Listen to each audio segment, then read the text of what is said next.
बरेच पदार्थ त्यांना खूप वेगवेगळ्या पद्धतीचं जेवण आवडायचं.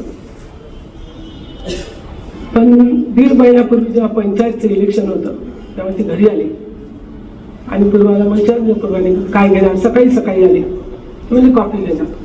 पूर्वाली मम्मी कॉफी तूच बनव, तुझ्या हातची फेटून बनव. माझ्याकडे काही मशीन नव्हतं ती मी फेटून कॉफी नेली आणि दादाला पहिल्यांदा आयुष्यात म्हटलं, दादा खूप खूप धन्यवाद, माझ्या भावाचं तुम्ही काम केलं, तुम्ही होते म्हणून एवढं काम झालं.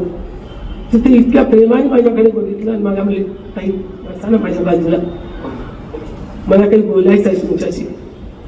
मी मनात म्हटलं, कुछ शिकवे मुझे भी है, कुछ गिले मुझे भी है और कुछ नाराजी अभी भी है, असं मनात म्हणते मी.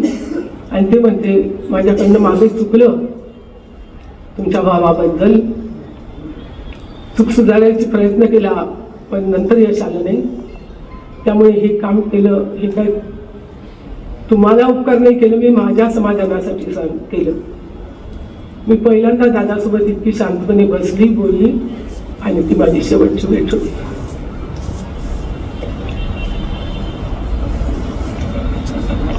इतके वर्ष मी मनात भावाचं दुःख इतलं होतं, आज भाऊच गेला असं म्हणत. सकाळी शिवाजी दादा आले, हे लोक सगळे गेले, मी नाही गेली बारामतीला.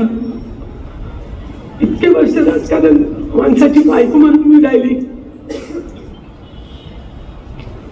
पण आयुष्यात माझ्या राजकारण मी येऊ नाही दिलं.